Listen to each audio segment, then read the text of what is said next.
जोहार दोस्तों, खद्दी पर्व को 3 आधार पर मनाया जाता है, जिसमें आधार 1 और 2 की जानकारी भाग 2 में दिया गया है।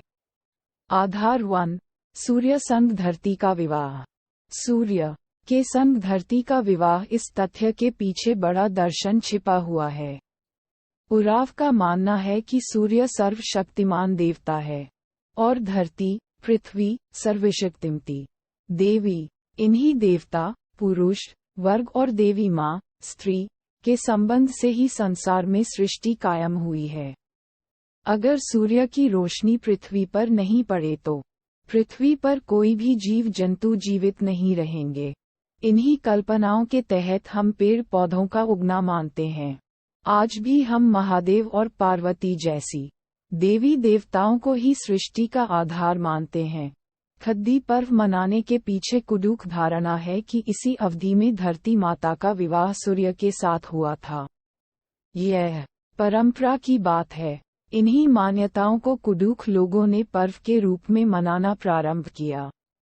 पिछली फसल कट जाने के बाद धरती कुंवारी मानी जाती है, इसलिए सरहुल पर्व मनाने के पूर्व कोई भी उरौव खेतों में खाद नहीं डालता।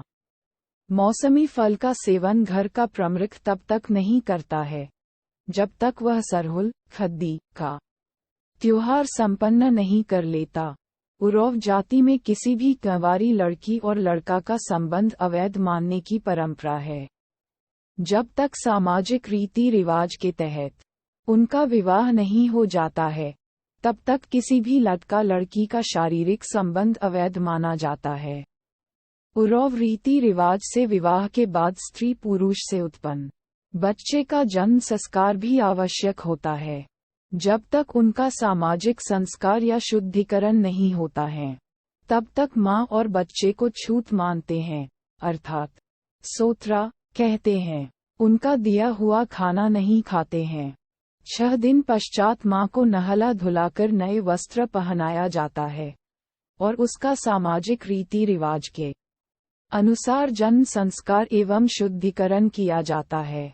सामाजिक संस्कार के बाद ही स्त्री या माँ गृह कार्य करती है। इस जन्म संस्कार को हम मूल रूप में जन्मोत्सव भी कह सकते हैं। इस तरह बच्चे का जन्म, खद्द गही कुंदरना के सुअवसर पर आनंद मनाना ही खद्दी है। इसी को हम खद्दी की परिभाषा कह सकते हैं। इसके संदर्भ में एक मान्यता ये है कि इसी समय प्रकृति का विवाह हुआ था। यहाँ प्रकृति के अंतर्गत धरती माता एवं सूर्य देवता के विवाह को मानते हैं, जिसके फलस्वरूप धरती में जीव जंतुओं एवं पेड़ पौधों इत्यादि से परिपूर्ण हुई। इसी समय में लगभग सभी पेड़ पौधों में नए पत्ते, फल फूल आदि आने लगते हैं, जिसे मान्यता अनुसार कहा जाता है कि प्रकृति के विवाह के फलस्वरूप ही फल फलों की उत्पत्ति हो रही है।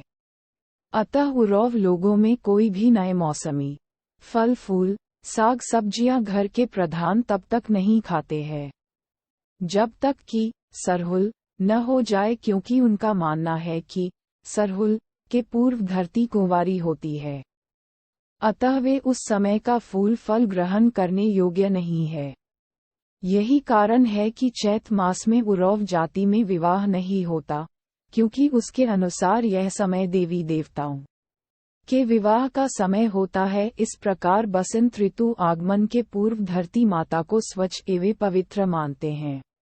जब सूर्य देवता के साथ धरती माँ का विवाह रचने के बाद ही हम धरती विवाह के रूप में सरना पूजा करते हैं। उसके बाद ही खेतों में खाद डालने, बीज बोने का काम आरंभ करते हैं। चैत माह उरौव मान्यता के आधार पर वर्ष का दूसरा माह होता है। दूसरे माह में हम धरती का विवाह करते हैं और कृषि कार्यों में लग जाते हैं और आने वाले दिनों में हमारा घर, धन दौलत, लोग लक्ष्मी से भरपूर हो, इन्हीं आशाओं को बांधते हुए उरौव जाति वर्ष में एक बार धरती को गोबर से लीपकर विवाह के रूप में नैगस, पाहन या पूजार पृथ्वी पर सिंदूर लगाकर विवाह रचते हैं। आधार 2, प्रकृति का पूजा। नए जन्म के बाद सामाजिक या जन्म संस्कार आवश्यक है। उसी प्रकार पेड़ पौधों पर नए पत्ते एवं फूल, मंजर आदि लगते हैं। इनके उपयोग या उपभोग के लिए भी हम सामाजिक संस्कार आवश्यक मानते हैं।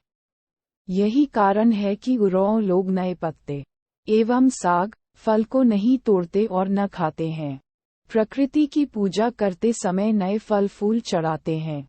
उसके बाद ही हम कोमल पत्तों का व्यवहार करते या खाते हैं। अगर भविष्य के लिए अति आवश्यक भी हो तो उसे घर में लाकर बाहर आंगन या बरामदे में रखा जाता है। पूजा के पूर्व मुख्य घर या रसोई घर में प्रवेश नहीं किया जाता है। कहने का तात्पर्य ये है कि धरती रूपी माँ और प्रकृति स्वरूप आंचल में हमारा जन्म हुआ। इसी धरती माँ की गोद और प्रकृति की छाया में हम पल कर बड़े हुए, जिसका मुझे गर्व है। क्यों न इसकी खुशहाली मनावें। इसी जन्म उत्सव की खुशी एवं सामाजिक घटना को खद्दी सरहुल कहते हैं। खद्दी पर्व के अगला आधार की जानकारी के लिए भाग 3 जरूर देखें। धन्यवाद।